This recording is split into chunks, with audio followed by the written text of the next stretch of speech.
Já parou para pensar para que serve de verdade a aula de educação física na escola? Pois é, hoje a gente vai mergulhar numa disputa silenciosa que acontece dentro dessa disciplina. Uma disputa que, na verdade, diz muito sobre que tipo de educação e até de sociedade a gente está construindo. Quando a gente pensa em aula de educação física, o que vem na cabeça, hein? Correr, pular, competir, aquela ideia de que o mais importante é ser o mais rápido, o mais forte? Bom, a gente vai questionar isso fundo. Será que a educação física é só sobre performance? Ou será que tem algo muito mais profundo aí? Para entender essa história, a gente precisa ir na raiz do debate. O material que a gente está analisando hoje mostra que existe um conflito central, sabe? Duas visões que batem de frente.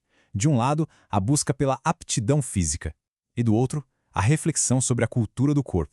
Então vamos lá, vamos visualizar esses dois caminhos. O primeiro, o da aptidão física. Vê o corpo quase como uma máquina, sabe? Uma máquina que precisa ser otimizada para ter mais performance, velocidade e força. Já o segundo caminho, o da cultura corporal, é bem diferente. Aqui um jogo de futebol, uma dança, isso não é só movimento. São expressões da nossa cultura, cheias de história, de significados, que a gente precisa entender. E olha, essa escolha entre um caminho e outro não é uma coisinha boba, não. Ela revela uma divisão filosófica muito maior sobre qual é o papel da escola na nossa sociedade. Escolher entre focar na aptidão ou na cultura é, no fundo, escolher que tipo de cidadão e de sociedade a gente quer formar. Para entender como essa escolha é feita, a gente precisa dar uma olhada no que seria o DNA da escola, um negócio chamado Projeto Político Pedagógico. É esse documento que mostra qual é a real missão da instituição, o que ela realmente quer. Mas o que é isso, afinal? De um jeito bem simples, o Projeto Político Pedagógico, ou PPP, é tipo a alma da escola. É o plano, a estratégia intencional que guia tudo o que acontece lá dentro. É político porque aponta uma direção, e é pedagógico porque reflete sobre como as pessoas agem e aprendem no mundo real. E como é que esse projeto funciona na prática? Bom, ele tem 3 passos. Primeiro, ele faz um diagnóstico, ou seja, ele lê a realidade. Depois, ele julga essa realidade, decidindo o que está bom e o que precisa mudar, baseado em certos valores. E, por último, ele aponta para um objetivo, um alvo lá no futuro que a escola quer ajudar a alcançar. Agora, aqui a coisa fica interessante de verdade. A gente vê os 2 destinos finais para onde esses projetos podem levar. Um projeto pode ter como objetivo manter o status quo, ou seja, deixar a estrutura da sociedade do jeitinho que ela está. O outro pode mirar na construção da hegemonia popular, que busca transformar a sociedade para que muito mais gente possa aproveitar os frutos do seu próprio trabalho. Ok. Com essa base toda, vamos ver como essa visão mais transformadora funciona no dia a dia. E isso nos leva a 2 conceitos bem inovadores: o currículo ampliado e os ciclos de escolarização. Um currículo ampliado, então, não quer só ensinar a técnica de chutar uma bola. Ele quer que o aluno entenda por que o futebol é tão gigante no Brasil. O que ele revela sobre a nossa cultura, a nossa economia, até a nossa política. A ideia é conectar os pontos para formar uma visão completa do mundo, sabe? E como esse conhecimento todo é organizado? A proposta é meio que deixar de lado as séries tradicionais e pensar em ciclos. No primeiro ciclo, as crianças começam a identificar as coisas do mundo ao redor delas. No segundo, elas começam a organizar e a conectar essas informações.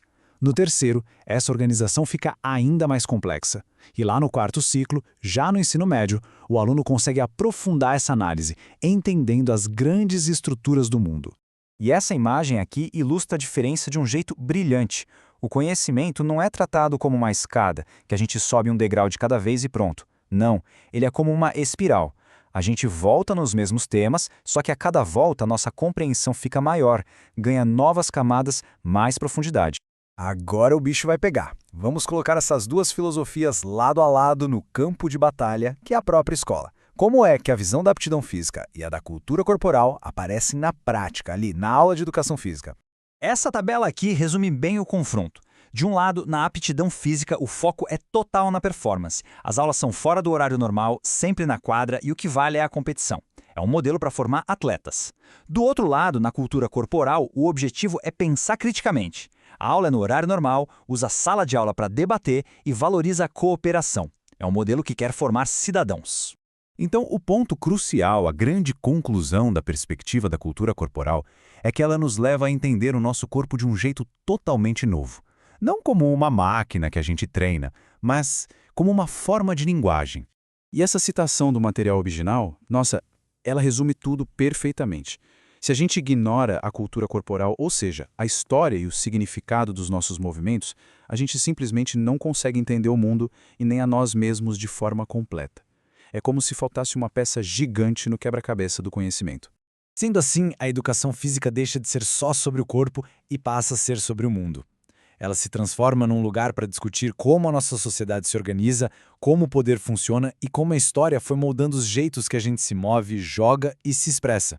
E para a gente fechar, fica uma pergunta no ar. Se o corpo é mesmo uma linguagem, o que as nossas escolas estão ensinando esse corpo a dizer? É uma linguagem só de competição, de rendimento? Ou uma linguagem de expressão, de solidariedade e de consciência do mundo? A resposta para essa pergunta define o futuro que a gente está construindo.